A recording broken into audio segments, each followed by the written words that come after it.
10절까지 먼저 봉독해 드리겠습니다. 예수께서 그들 앞에 또 비유를 들어 이르시되 천국은 좋은 씨를 제가 되뿌리는 사람과 같으니 사람들이 잘 때에 그 원수가 와서 곡식 가운데 가라지를 덧뿌리고 갔더니 싹이 나고 결실할 때에 가라지도 보이거늘 집 주인의 종들이 와서 말하되 주여 밭에 좋은 씨를 뿌리지 아니하였나이까? 그런데 가라지가 어디서 생겼나이까? 주인이 이르되 원수가 이렇게 하였구나. 종들이 말하되 그러면 우리가 가서 이것을 뽑기를 원하시나이까? 주인이 이르되 가만두라. 가라지를 뽑다가 곡식까지 뽑을까 염려하노라. 그 다음에요. 그 뒤에 보면 4절 뒤에 36절에서 43절입니다. 이에 예수께서 무리를 떠나사 집에 들어가시니 제자들이 나와 이르되 밭의 가라지의 비유를 우리에게 설명하여 주소서. 대답하여 이르시되 좋은 씨를 뿌리는 이는 인자요 밭은 세상이요 좋은 씨는 천국의 아들들이요 가라지는 악한 자의 아들들이요 가라지를 뿌린 원수는 마귀요 추수 때는 세상 끝이요 추수 끝은 천사들이니 그런즉 가라지를 거두어 불에 사르는 것 같이 세상 끝에도 그러하리라. 인자가 그 천사들을 보내리니 그들이 그 나라에서 모든 넘어지게 하는 것과 또 불법을 행하는 자들을 거두어내어 풀무불에 던져 넣으리니 거기서 울며 이를 갈게 되리라. 그때에 의인들은 자기 아버지 나라에서 해와 같이 빛나리라. 귀 있는 자는 들으라. 아멘. 오늘 우리 유승혁 목사님은 아시는 분도 아실 거고요. 정행 장로님이 젊으셨을 때 아주 미소년 같을 때 옥신 권사님이 아주 젊은 세대이셨을 때 제가 초등학교 4학년인가 5학년쯤 됐을 때 그때 친구이기도 했고 같이 우리 교회에서 신앙생활을 했었습니다. 그리고 부친 목사님은 유택종 목사님 우리 교회에서 제가 기억나는 거는 그 목사님과 그 어머니 되시는 사모님이 참 좋으셨어요. 인자하게 교회를 잘 섬기셨다가 어린 날 추억도 공유하고 있고요.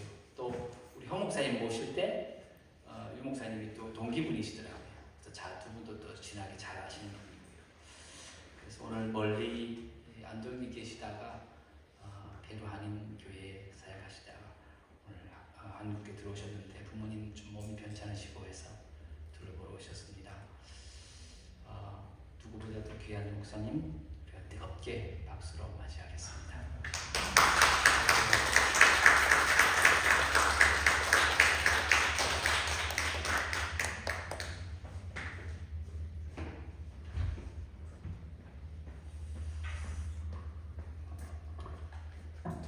네, 반갑습니다. 네, 유승혁 목사입니다. 예, 반갑습니다.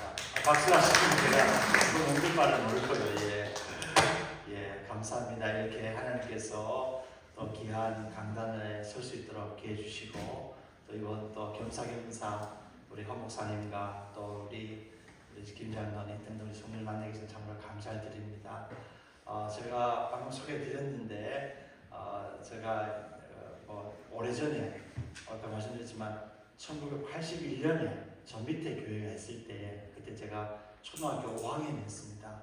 우리 김환서 장로님은 저보다 1년이 더 빨라서 6학년 다니고 있었을 것 같아요. 그죠? 맞죠? 네. 그런데 친구를 지냈어요. 바로 교회 옆에 장로댁이 있었고 교회 마당에 저기 있었고 그래서 20된 다음에 그 다음에도 계속 옛날 교회 그리워서 사진도 보기도 하고 또 저희가 여기 있다가 그 다음에 옹천교회를 가셨거든요. 제 아버님이 1년 계셨어요. 1년 짧게 계셨는데 그래도 친구도 있고 해서 그리워서 제가 안동에서도 부목사를 했었습니다. 그때 가끔씩 지나가면서 이 교회 들렸었어요. 여러분들 안 계셨지만 몰려와서 기도도 하고 옛날에 아버님 이 건물은 아니면 저 밑에 교회 계셨을 때 생각하면서 함께 또 추억도 생각하고 또 교회를 또 그리워하기도 하였고 그랬습니다.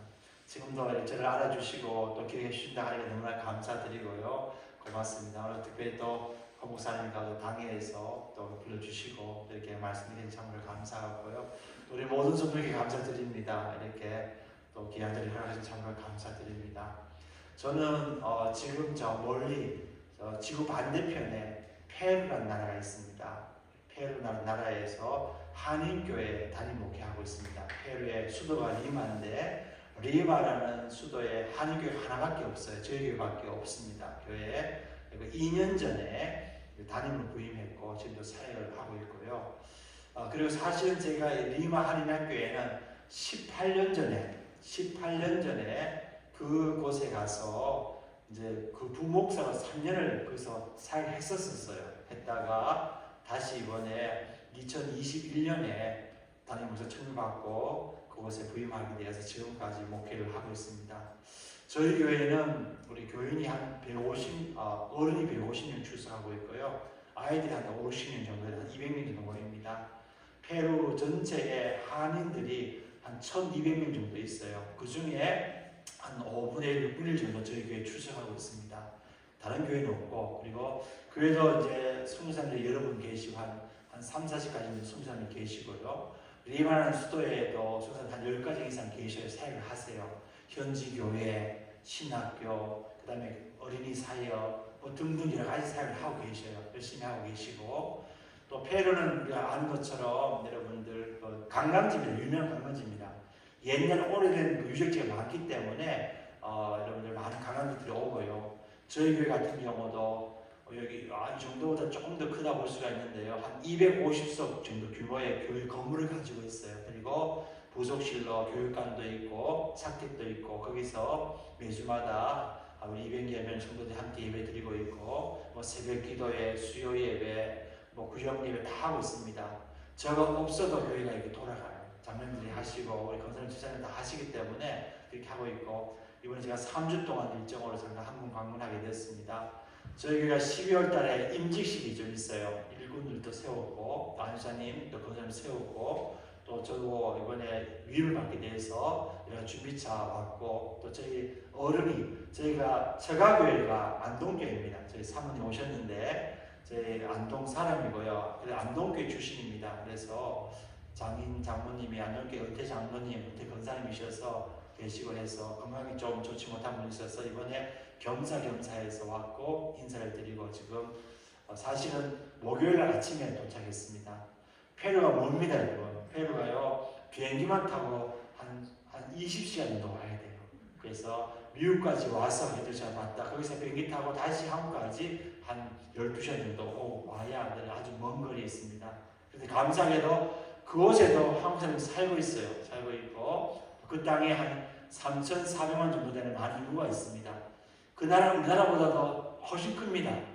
그래서 3,400만 인구가 적지만은 그 땅은 우리나라의 한반도의 6.5배, 남한의 12배입니다. 남한의 12배, 엄청 큰 나라입니다.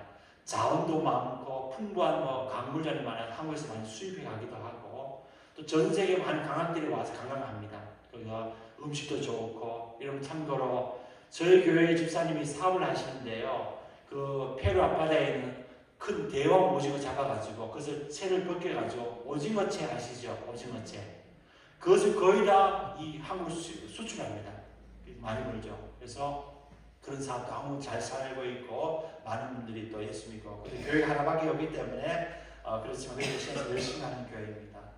그런 교회에 제가 부임하였고 지금까지 이제 목회를 하고 있고 앞으로도 계속해야 할 계획으로 있습니다.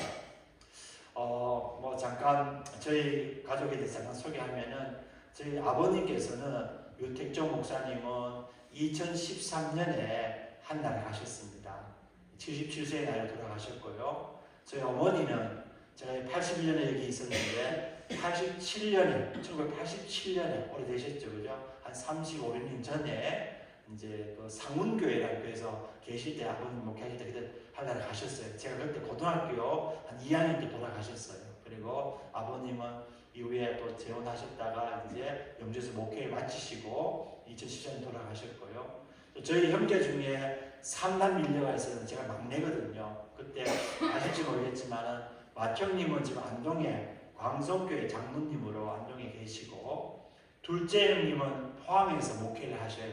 유승대 목사님 계시고요. 셋째는 누님이신데 누님은 지금 봉화 춘향 쪽에 어린이집 원장으로 영주에서 생활하고 계셔요. 그래서 저희 삼남매가 아마 그때 기도해주신 모든 성도님들의 기도로 잘 자랐고, 어떤 사람은 일부 목회자로, 또 일부 장로님으로, 또 집사님으로 지금도 잘 섬기고 있습니다. 모두 다 우리 성도님들의 기도가 아니겠나 싶습니다. 그때 아마 또 기도하셨고, 또 목회자를 위해서 기도하신 그 기도가 응답되지 않았나 싶습니다.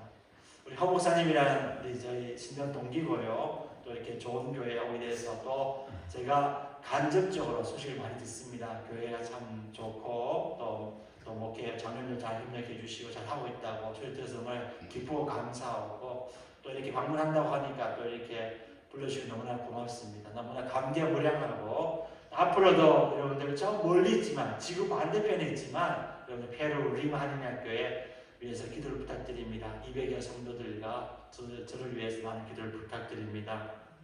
저는 오늘 본문의 말씀을 가지고 잠깐 우리가 이 시대에 어떻게 살아가야 하는가에 대해서 마음의 교훈을 좀 얻었으면 좋겠습니다. 너무나 잘 아는 말씀이죠. 예수님의 비유의 말씀인데요. 알곡과 가라지의 비유, 또는 밭의 가라지의 비유라는 제목으로 붙여진 비유입니다. 예수님께서는 이 비유를 말씀하시면 이렇게 말씀하셨습니다. 우리 오늘 24절 말씀 보시면 예수께서 그들 앞에 또 비유를 들어 이르시되 천국은 좋은 씨를 제 밭에 뿌린 사람과 같으니라고 되어 있습니다. 천국을 소개하면서 어떤 사람이 자신의 밭에 씨앗을 뿌린 것 같다라고 말씀하시면서 비유를 말씀하십니다. 그런데 어떤 사람이 정말 자신의 밭에 좋은 씨를 뿌렸습니다. 농사 짓는 분은 반드시 좋은 씨를 뿌리겠죠. 좀 부실한 씨는 걸러내어서 뿌리지 않습니다. 뻔하죠. 열매를 맺지 않기 때문이죠. 그래서 좋은 씨를 뿌렸는데 그 다음에 한참 지난 다음에 주인의 종들이 와서 얘기합니다. 주인님 큰일 났습니다. 무슨 일이냐 물으니까 우리가 밭에 좋은 씨앗을 뿌렸는데 이 가라지가 자랐습니다. 가라지가. 이거 어떻게 자랐을까요? 물었습니다. 그래서 주인이 말하기를 아하, 이 가라지는 분명히 나의 원수가 뿌렸구나. 그러면서 주인의 종들이 그러면 주인님 우리가 가라지 뽑을까요?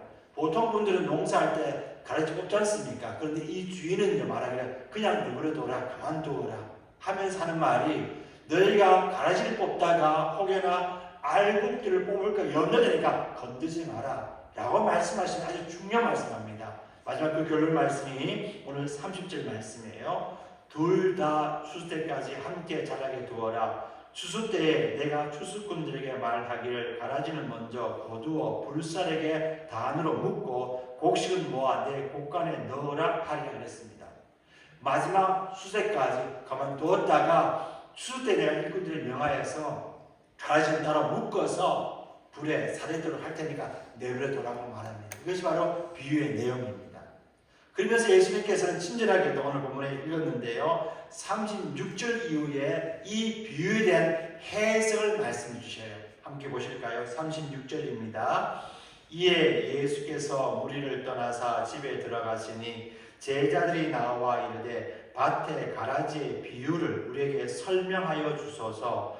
대답하여 이르시되 좋은 씨를 뿌리는 이는 인자요. 인자가 누굴까요? 바로 예수님입니다. 예수님 자신이고요. 38절 밭은 세상이다. 그 다음에 좋은 씨는 누구냐? 천국의 아들들인데 이게 누굴까요 여러분들? 바로 이 지상에 예수님을 통하여 구원받은 하나님의 나라의 백성들을 이렇게 표현합니다. 바로 저와 여러분이 바로 천국의 아들들이죠. 구원받은 백성들이죠. 그 다음에 말하기를 가라지는 누구냐? 악한 자의 아들들. 악한 자가 누구냐면 그 다음에 나와요. 바로 마귀 사탄이죠. 마귀 사탄의 하수인들이 악인들이 바로 가라지다라고 규정해 주셔요. 39절입니다. 가라지를 뿌린 원수는 마귀 사탄입니다. 수수 때는 세상 끝이요 수수꾼은 천사들이니 그런즉 가라지를 거두어 불에 사는 것 같이 세상 끝으로 그러하리라. 39절 40절 말씀에 아주 중요한 교훈이죠. 세상 마지막 날이 있다. 그때에는 천사들을 보내어서 이 가라지를 다 잡아다가 불에 사를 것이다. 그런 심판이 분명히 있다.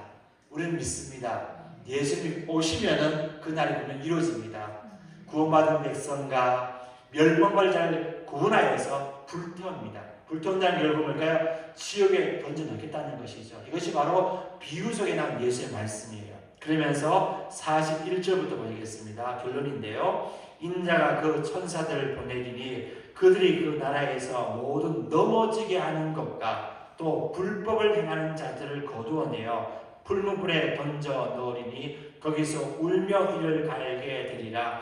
그때 의인들은 자기 아버지 나라에서 해와 같이 빛나리라. 귀 있는 자는 들으라 라고 말씀하세요. 이것이 마지막 결론이죠. 그렇죠? 의인들은 그의 나라에 들어가지만 알곡들은 다 불태워지는 거, 멸망을 당하게 되는 거죠. 그래서 마지막에 중요한 말씀, 귀가 있는 자는 이 말씀을 기억하고 마음에 새겨라 라고 교훈합니다. 자, 이 비유를 정리해 본다면 중요한 세 가지 결론이 있어요. 첫째는 어떤 결론이냐면은, 여러분, 세상 속에는 알곡과 가라지가 존재합니다. 세상 속에도 보면요, 정말 착한 사람도 많고 악인들도 참 많습니다. 정말 나쁜 사람 많습니다. 나쁜 사람 많습니다. 악을 행하는 사람 참 많습니다. 물론 성도들이 악을 행하지는 않겠지만, 그러나 성도들이 아닌 사람은 악을 행합니다. 그런데 더 무서운 얘기는 뭐냐면요, 오늘날 교회 속에 안에도 알곡과 가라지들이 있다는 거예요. 여러분, 참된 신자도 있지만, 그러나 죄송합니다만은 거짓 신자, 거짓 목사, 거짓 교회, 거짓 믿음을 가진 사람이 있다는 거예요.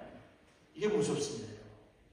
여러분, 예수님께서 마태복음 7장에 가면은 중요한 말씀하세요. 거짓 선지자를 삼가라 라고 말씀하시면서 그들의 열매로 그들을 알게 되리라 그래요. 이 거짓 선지자는 사실은 세상 밖에 있는 사람보다는 교회 안에 들어와서, 교묘에 들어와서 거짓말로 미혹하는 사람이라는 거죠. 여러분, 오늘날에 잘 아시죠? 교회마다요, 얼마나 어려운지 거짓 교회들은 뭐 신천지니 이단의 사람이 몰래 들어와가지고 교회를 어지럽혀요. 여러분, 이것은 예수님 당시에도 있었고 사도 바울 당시에도 있었고 다른 복음, 다른 예수, 다른 영을 받은 사람도 있었고요. 거짓 교회 행사도 있었다는 거죠. 그리고 더 나가서 여러분들, 우리 주변에도 그런 분이 있을 수가 있어요. 그래서 예수님께서는 경고하신 말씀이 있는데요. 마태복음 7장 22절 23절 이런 말씀, 잘 아는 말씀이에요. 그날에 많은 사람이 나더러 이르되 주여 주여 우리가 주의 이름으로 선지자 노릇하며 주의 이름으로 귀신을 쫓아내며 주의 이름으로 많은 권능을 행하지 아니하였나이까 하리니 그때 내가 그들에게 밝히 말하되 내가 너희를 도무지 알지 못하니 불법을 행하는 자들아 내게서 떠나가라 하리라. 여러분, 주여 주여 하는데 겉으로 보기에는 예수 믿고 신앙생활 하는 것 같은데 실상을 보면요, 귀신 쫓아내기도 하고 하지만 예수 말합니다. 밝히 말하되 내가 널 모른다. 불법을 행하는 자다. 이 불법을 행한다는 것을 쉽게 말한다면 하나님 말씀대로 복음의 가르침대로 살지 않는다는 거죠. 여러분, 그러다 보니까 교회 안에서도요, 이제는 어쩌면 가라지들, 불법을 행하는 자들, 잘못된 교회들이 있을 수 있는 거죠. 그만큼 위험성이 있습니다. 문제는 이제 물어보셔요. 나는 과연 알곡 신자인가? 거짓 신자는 아닌가? 가라지는 아닌가? 물어볼 필요가 있다는 거죠. 그렇죠? 그러면서 주님 보시기에 알곡 신자로 살아가야 된다는 것입니다. 여러분, 제가 있는 페루는요, 3,400만 인구 가운데 그 나라 국교가, 나라 종교가 로마 천주교입니다. 가톨릭 교회입니다. 그죠? 태어나면서 성당에 가서 영세받고 자라다가 결혼식도 성당에 가서 신부의 주례로 결혼식하고 죽으면 성당에 가서 마지막 임종미사, 고별미사 받고 화장해서 묻어요. 그날은 보통 하루 만에 장례를 지냅니다. 대부분 그렇습니다. 그러니까 철저히 처음부터 이 로마 가톨릭 교회 문화예요. 여러분, 로마 가톨릭 교회는 우리 기독교가 아닙니다. 뭔가 문제가 많습니다. 그들이 전하는 복음은 우리 복음과 다릅니다. 조금. 자, 그런데 그 3,400명 가운데 한 75%가 로마 천주교인이에요. 근데 요즘에 이 페루 같은 데라면요, 기독교 개신교회를 굉장히 많아지고 있어요. 한 15%가 교회가 아니에요. 성주교 신자가 아니라 예수 믿는 사람, 기존교회. 됩니다. 주로 순복음교회, 장로교회는 잘 없고 그건 뭐 순복음교회, 오순절 교회 다니는 그런 교회가 붕하고 있어요. 그러니까 적어도 한 500만 명 정도 이상의 교회들이 있고 교회가 많아지고 있습니다. 막 개척교회도 많고 여기저기 교회가 많습니다. 워낙 나라가 땅이 넓다 보니까 뭐 또 앞으로 전도들도 많겠죠. 선교도 많이 해야 되겠죠. 그죠? 지금도 그때 교회가 성장하고 있어요. 남미의 여러 개 13개 나라에 있는 가운데 페루가 아주 경제적으로 크게 성장해요. 우리나라는 지금 한 3만 불 시대잖아요. 그런데 페루는 지금 현재 말이야 6천 불 정도. 그러니까 잘 못 살아요. 근데 잘못 산다는 것은 좀 이해가 잘못할 수가 있는데요. 부자들은 막 잘 살아요. 근데 가난한 사람 너무 가난하게 살기 때문에 이게 부작이 너무 심해요. 평균점이 6,000불이 6,000불. 우리는 3만 불인데. 그러나 교회들은 뜨겁습니다. 열심히 모입니다. 그죠? 그렇게 해요. 근데 문제는 뭐냐면은 그 교회들 가운데 잘못된 이단들이 들어와서 교회를 어지럽힌다는 거예요. 자, 페루에 보면 제가 정리해보니까 한 3가지 정도의 큰 이단들이 있어요. 첫째는 뭐냐면은 전 세계 어디나 다 있는 이단들이 있어요. 우리가 잘 아는 것처럼 몰몬교회라는 교회가 있어요. 마리의 성도 예수의 재림교회라는 이단도 있고, 두 번째 안식교회. 안식교회는요 학교와 병원을 지어가지고 그 나라 사람들이 막 교회 혜택을 많이 봅니다. 그래서 좋은 교회라 생각해요. 안식교회가 큽니다. 그 다음에 여호와의 증인 들어보셨어요? 여호와의 증인들 파수대 책팔고 해요. 지금 그 나라도. 이것은 전 세계에 흩어져 있는 이단교회죠. 이게 첫 번째 이단교회. 두 번째는요 로마 천주교회가 이단이죠. 이 로마 천주교회가 어떤 사이냐면은 뭐 성모 마리아 이만 믿는 게 아니라 막 잡다한 신을 다 믿어요. 지역마다 성당이 있는데 가보면요 그 지역의 신들을 믿어요. 신들을. 지역의 누구 신들, 무슨 성인의 신들 믿고 가지고 퍼레이드하고 축제하면서 막 그게 절하고 입 맞추고 막 그렇게 해요. 얼마나 미신 숭배와 우상 숭배가 심한지 몰라요. 그래서 로마 천주교를 우리 기독교에서 철저하게 다른 종교다, 이단을 넘어서 다른 종교다라고 얘기해요. 우리가 말하는 거기에는 구원이 없다고 생각해요. 예수 믿는다고 아니 그들은 성모 마리아께 기도하고 이상한 잡담을만 믿어요. 그런데 이 남미에 있는 대부분의 국가들이 가톨릭 국가입니다. 그러다 보니까 전부 그런 우상 숭배가 심해요. 세 번째 가장 큰 이단이 누구냐면 한국에서 들어간 이단들이 있어요. 한국에서. 누구냐면 여러분들 아시죠? 구원파, 박옥수 들어보셨어요? 구원파, 이요한 구원파. 그죠? 그 다음에 여러분들 신천지 들어보셨어요? 하나님의 교회, 안상무 증인의 어머니 하나님 믿는 이상한 교회가 있잖아요. 거기다 돈을 주고 건물을 사가지고 현지인들을 포섭하고 그래 설득해서 믿게 만들어요. 이게 막 크게 확장되어 가고 있어요. 우리 교회는 아겠지만 저희 교회는 이단 교육을 심하게 합니다. 우리 교회 하나밖에 없기 때문에 돌아다니다 보면은 한국 사람이 막 돌아다녀요. 관광객들 많이 옵니다. 남미랑 여행 오시면 참 좋죠. 힘들지만 오셔서 보는 게 많거든요. 와서 보는데 한국 사람 막 돌아다녀요. 또 우리 교회라는 식당에서 식사를 합니다. 보면 누군가 보면은 처음 보는 사람이에요. 교회를 안 다녀요. 그러면 보면은 8, 90%가 아마 여행자로 오거나 주재원으로 오거나 아니면 또 다른 이유로 오겠죠. 이단의 어떤 포교자로 오는 거죠. 그러니까 우리 교회에 오지 않으면 대부분 다 그런 생활을 가지고 판단해요. 교회를 안 믿는 주재원이거나 삼성, LG, 기아, 현대차 이런 사업자가 있기 때문에 한국에서 많은 사업가들이 막 들어오잖아요. 그러면 그럴 수도 있겠죠. 또 어떤 사람들은 또 아주 여행자로 와요. 오면 여행 옷을 입고 오지 않습니까? 그런데 어떤 젊은 청년들이 와서 돌아다녀요.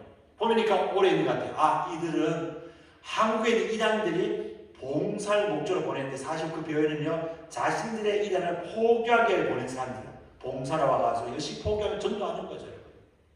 그 나라는 한국을 쓰는 것이 아니라 스페인어 씁니다. 스페인어. 영어를 안 씁니다. 스페인어. 남미들은 전체 거의 다 스페인어를 쓰고 포르투갈을 써요. 외국어를 씁니다. 그러다 보니까 그 나라 언어로 그 나라 사람들을 하는데 요즘에 여러분들 아시죠? 한국이 얼마나 잘 사는지 위상이 좋아서 가지고요. K-문화, K-팝, 젊은이 막 춤추고 옷 입고 하지 않습니까? 그 나라도 난리 없어요. 좋아합니다. 유명한 아이돌도 좋아합니다. 그래서 이단들이 그 땅의 사람을 포섭하기 위해서 그걸 활용합니다. 젊은이를 보내서 무슨 한글 교실, 문화 교실, 와라 먹이 못 재워주고, 심지어 구원파 같은 박옥수 같은 사람들은요, 현지인 모습을 호송해가지고 한국에 보냅니다. 와가지고 여기서 먹고 재워주고 세뇌시키고 교육시켜가지고 다시 보내서 그들에게 자신들의 교리를 전파하게 만드는 거죠. 그러니까 그들이 들어갔던 교회는 다 깨어지고 무너지고 난리가 나는 거죠. 그것을 이제 현지 선교사를 보고하고 현지 교회들이 보고하고 있습니다. 여러분, 이만큼 심각한 시대가 되었습니다. 여러분, 그래서 우리가 보면 오늘 본문에 있는 것처럼 우리가 기억할 것은요, 이렇게 우리가 잘 보실 필요가 있어요. 아실 필요가 있다는 것이죠. 이게 바로 첫 번째 우리가 기억해야 될 상황입니다. 두 번째 우리가 기억할 것은요, 오늘 본문에 보면은 주인은 알곡에 대해서 깊은 사랑을 가지고 있어요. 알곡에 대해서 보호하시는 거죠. 보호.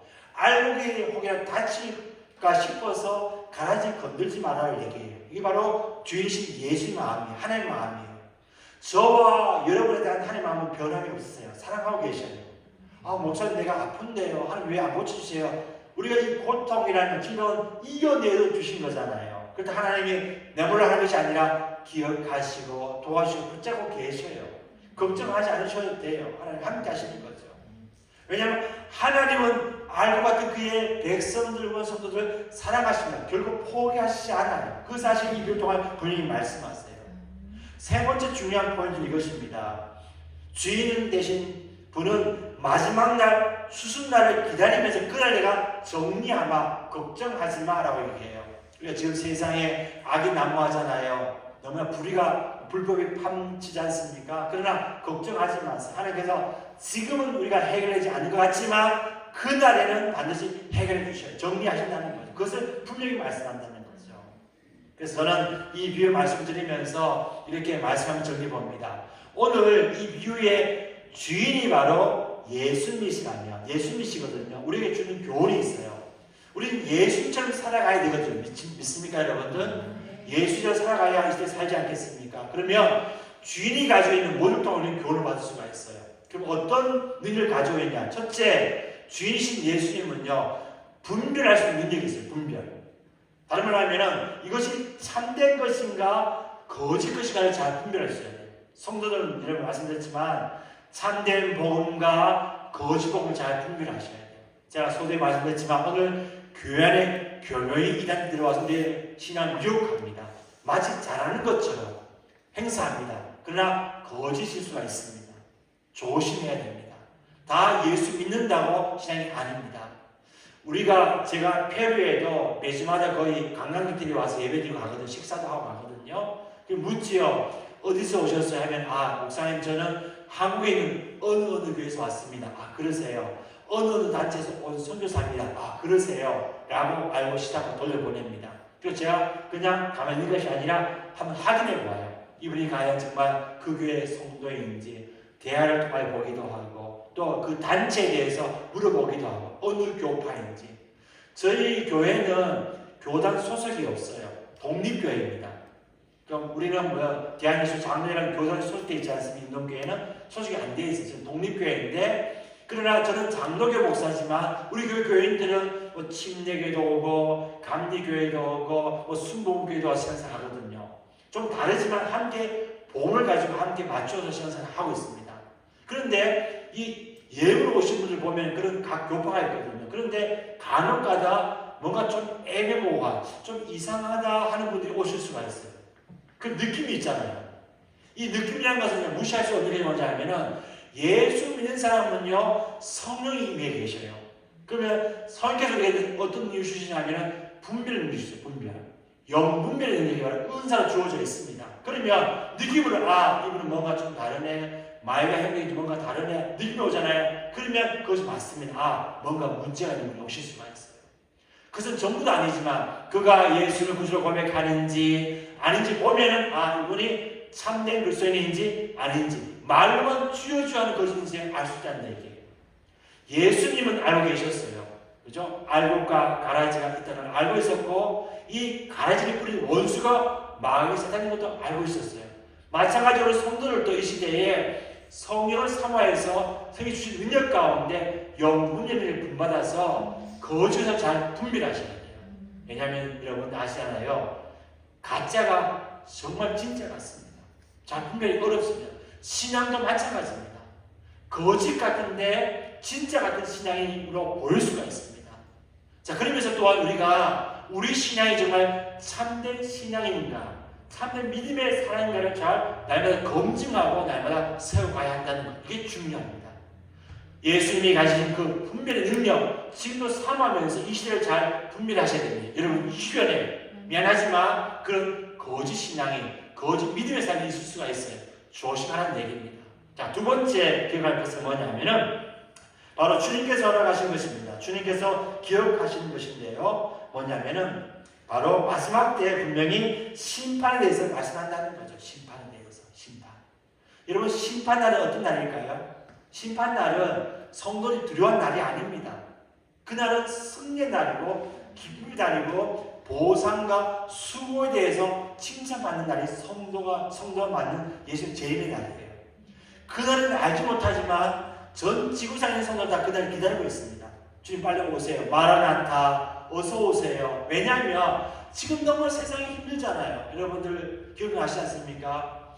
이 페루는요 지진이 많이 나요. 지진 7점 몇 대 8점에 하면 막 집이 무너져, 사람이 무너져 없어요. 하루아침에 그냥 집이 매몰돼서 사람이 없어져요. 땅이 막 꺼져버리죠. 지금 저 아프리카에도 비가 많이 오고 난리가 나고 유럽도 마찬가지, 미국도 난리가 났습니다. 마태복음 24장에 마지막 때에 징조가 나타나고 있잖아요. 기근, 지진. 그러나 아직 종말 때는 아니에요. 그러나 기억할 것은 이런 때가 오면 올수록 전 지구적인 재앙과 전쟁과 사건과 난리와 온갖 도덕이 떨어지는 볼 때마다 곧 주님 오시겠구나 하면서 우리의 신앙을 잘 준비해야 된다는 거죠. 왜냐하면 곧 주님이 오신다는요 주순날이에요. 주순날. 주순날은요 의인과 악인을 분리시킨 날이에요. 여러분 참고로 보시면 시편에 보면 시편 1편을 보시면 두 종류의 사람이 있어요. 정리한다면 의인이 있고 악인이 있습니다. 의인은 어떤 사람일까요? 복 있는 사람. 정리한다면 하나님을 알고 믿고 구원받으며 그의 말씀대로 순종하여 형통한 삶을 사람을 의인으로 소개하고 있어요. 복 있는 사람.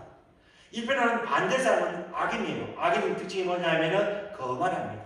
교만합니다. 악을 저지릅니다. 악을 저질러도 후회하지 않습니다. 더 큰 문제는 뭐냐면은 의인과 악인의 한 가지 구분은 뭐냐면은 하나님을 믿느냐 믿지 않느냐. 악인들은 하나님을 알지 못해요. 자기 멋대로 살다가 자기 행위대로 사는 것이죠. 교만히 살다가 마지막에 뭘까요? 패망하고 심판을 당하는 것이라고 분명히 말하고 있어요. 결국 이 두 가지로 갈라지죠. 마태복음 25장에 나오는 양과 염소의 비유도 마찬가지예요. 양은 구원받은 의인을 징징하고 염소들은 책망받는 사람들, 멸망받을 사람, 가라지 같은 사람들, 악인들을 말해주는 거죠. 이것이 바로 성경이 말하고 있는 두 가지 종류의 대비의 모습이에요. 이것이 언제 이루어질까요? 바로 예수님의 재림 때에 그날에 이루어져요. 그래서 성도들은 의인으로서 그저 무덤때 기다리는 것이 아니라 그날을 두려움으로 일할 것이 아니라 준비하셔야 돼요. 어떤 준비해야 될까요, 여러분들? 믿음의 준비. 믿음을 잘 준비하셔야 돼요. 그리고 또 한 가지 뭘까요? 내게 받은 사명, 직분 사명, 열매를 잘 준비하셔야 돼요. 그래야만 주님의 주날에 섰을 때 부끄럼 당하지 않아요. 보세요, 오늘 비유처럼 알곡은 예수님의 곳간에 들이지만은 열매가 없는 가라지는요 불태워지게 되는 거죠. 그게 중요한 것이죠. 열매를 가지고 좀 서야 된다는 것을 말해주고 있어요. 주순날은 우리가 심은 열매에 대한 보상의 날 중에서 회개하고 결산한 날이 바로 심판의 문을 기억해야 됩니다. 마지막 세 번째 중요한 것은 뭐냐면 예수님께서 분명히 말하면서 오늘 비유 속에서 우리 모든 성도들이 열매 맺기를 원하세요. 열매를. 여러분 아시죠? 저도 농사 지어본 적은 아니지만 다 농사 지고 오시지 않습니까? 봄에 씨앗을 뿌리고 여름에 김을 메고 풀을 메고 가을에 추수하지 않습니까? 한 해 농사의 전부는 농부들이 1년을 기다리면서 눈물로 뿌리고 헌신하고 인내하고 거둬가지 않겠습니까? 가을에 열매를 거둔다는 것은 봄, 여름에 수고가 있기 때문에 아니겠습니까? 마찬가지로 오늘 마지막 날에 열매를 거둔다는 것은 성도들이 매일 열매를 거둔 것은 충분히 우리가 열심히 심고 갖고 가야만이 나중에 열매 맺을 수가 있어요.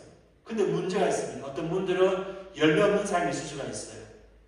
그럼 목사님, 우리가 어떤 열매를 맺어야 될까요? 저는 세 가지 열매. 첫째, 영혼 구원의 열매 맺으셔야 돼요. 영혼. 나도 구원받아야 되지만 내 주변에 지금 주님 알지 못하는 사람이 영혼 구원하셔요. 영혼 구원의 열매 가장 큰 상급이 있습니다. 전도의 열매지요. 두 번째, 직분 사명을 통한 열매를 맺으셔야 돼요. 직분. 내게 주어진 목사로, 장로로, 권사로, 집사로 주신 직분, 가정의 남편과 아내로, 학교와 세상 주신 여러 가지 대표와 일꾼 주신 그 직분 삶을 잘 감당하셔야 돼요. 삶을 통하여서 그 일을 드러낼 때 주님께서 기뻐하십니다. 마지막 세 번째 중요한 것은 오늘 선포되어지는 하나님의 말씀을 듣고 말씀 순종의 열매를 맺어가셔야 돼요.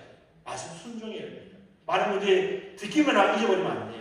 마음에 새기고 내가 수고해 열심히 해야지 하면서 그 말씀 따라 오늘 매일매일 주님 말 따라 순종할 때 그 열매를 하나님 기뻐하시고 그걸 통하여 우리에게 큰 상으로 갚아주시는 것입니다. 이게 참 중요합니다. 예수님 오늘 비유를 통하여 그렇게 말씀하셔요. 저는 이 말씀을 우리 교회 성도들에게 동일하게 전하였습니다. 여러분, 우리가 비록 페루 땅에 이국에서 이 영을 따라 살아가지만 외롭고 슬프지만 그러나 힘을 내시고 이 땅에서 주님 오심을 예비하십시다. 깨어서 충성하시고 분별하시고 헌신하십시오. 열매를 맺으십시다. 지금 바로 그런 때입니다. 지금 열심히 심어야만이 그때 열매를 거둘 수가 있습니다. 심지 않으면 거둘 수가 없어요. 여러분, 눈물로 씨앗을 뿌린 자가 기쁨으로 단을 얻습니다. 우리 신앙생활은 눈물의 삶입니다. 날마다 말씀하신 심고 힘들지만 인내하면서 가을의 열매, 그날의 맺은 열매를 바라보면서 열심히 심는 것이 오늘 이 시대에 우리가 살아갈 성도의 삶을 기억해야 합니다.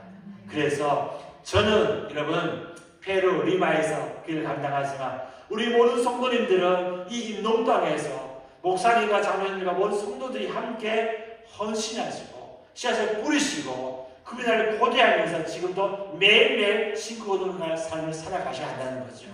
여러분 직장에서 일터에서 남은 시간을 아껴서 여러분 헌신한 주님 보시기에 부끄럽지 않은 그런 복된 삶을 사시기를 축복합니다. 앞으로 여러분 부탁드립니다. 혹여나 페루 들어봤는데 그때 그 유목사님 아들 와서 얘기했는데 기억나시면 우리 위해서 기도해 주시기 부탁드립니다. 이름으로 성도들이지만 200여 명의 성도들이 그 땅을 복음화시키고 하나님을 전도하고 그 땅에 현지교회를 도와주고 그 땅에 현지 성도들과 함께 살아갈 때마다 마음껏 살아갈 수 있도록 마지막 날에 어느 순간 다시 만나겠지만 바로 주님의 부활의 때에 함께 기쁨 가운데 성도 간에 만날 수 있는 날 고대하면서 우리 또한 저도 개인 또한 고향 같은 교회, 모교회 같은 인명교회에 기도할 것입니다. 우리 형무장에 기도할 것이고 그리고 이런 만나면서 기억하면서 기도할 것입니다. 그러면 기도할 때이 되면 기도를 부탁드립니다. 아무쪼록 그런 삶을 통하여 마지막까지 승리하시고 못된 삶을 사시기를 주님의 이름으로 소원하고 건배를 드립니다. 기도하겠습니다. 하나님 감사합니다. 주께서 세우신 110년의 역사와 전통을 가진 귀한 인동교회 이렇게 부족한 점을 세우셔서 말씀 전하니 참으로 감사합니다. 42년 만에 강배석 이 강단에 서서 귀한 성도님들 앞에 말씀을 증언하겠습니다. 참으로 감사합니다. 이 교회가 이 땅에 뿌려놓은 눈물과 헌신과 복음전도의 사명이 우리 성도들의 헌신과 수고가 기억되게 하시는 훗날 주님 오셨을 때 모든 성도들에게 영광의 멸류가 승리의 멸류가 충성을 인정해 주시는 그 놀라운 상급을 허락하시니 축복합니다. 또 이 땅에서 묵묵히 목사님과 함께 온 손들이 한 마음을 따르며 기도하며 또 하나님을 위하여 애써 수할 때마다 풍성한 열매가 맺어가는 귀한 교회 될 수 있도록 역사시고 인도하여 주시옵소서. 주님 감사합니다. 예수님의 이름으로 기도드리옵나이다. 아멘.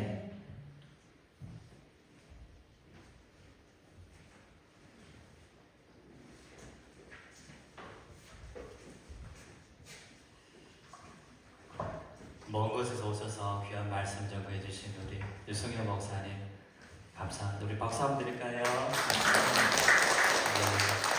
서로 기도로 동역하고 우리 같이 영적으로 그렇게 깨어 있어서 마라나타 하면 주 예수에 오시옵소서. 마지막 때에 칭찬 듣는 알 것 같은 신자들로 계속 세계를 주님 이름으로 축복합니다.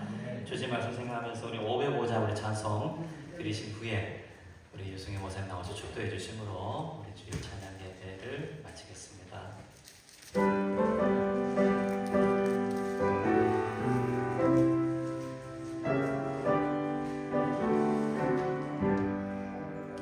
온 세상 위하여 저 복음 전하리니 만 백성 모두 나와서 주 말씀 들으라. 죄 중에 빠져서 헤매는 자들아 주님의 음성 듣고서 너 구원받으라. 전하고 기도해 매일 증인 되리라. 세상 모든 사랑 받고 그 사랑 알도록 온 세상 위하여 이 복음 전하리. 저 죄인 회개하고서 주 예수 믿으라. 우리 세상 구하려 주 돌아가신 것 낮은 거 하지 않으면 그 사랑 모르리. 전하고 기도해 매일 증인 되리라. 세상 모든 사랑 나누고 그 사랑 알도록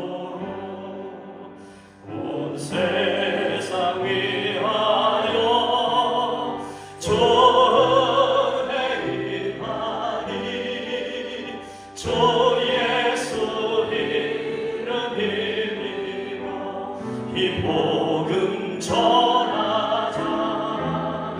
먼 곳에 나가서 전하지 못해도 나 어느 곳에 있든지 늘 기도 힘쓰리. 전하고 기도해 매일 증인 되리라. 세상 모든 사랑 받고 그 사랑 알도록. 우리 지금 사모님도 오셨는데 우리 사실 목사님 내조하시느라 수고 많으신 멀리 타국 땅에서 우리 사모님 부모님 건강을 위해서 기도해 주시고 우리 또 환영의 박수 또 기도 많이 하겠습니다. 그런 사랑의 박수 한번 드릴까요? 목사님 말씀 생각하시면서 우리 추수감사절도 다가오는데요. 영적 추수할 수 있도록 여러분 전도 많이 하시고 그때는 그렇게 영적으로 우리가 결심 맺는 전도 대상자들에서 계속 기도하시고 전하는 저와 여러분 되시기 바랍니다. 이제 목사님 나와서 축도해 주시겠습니다.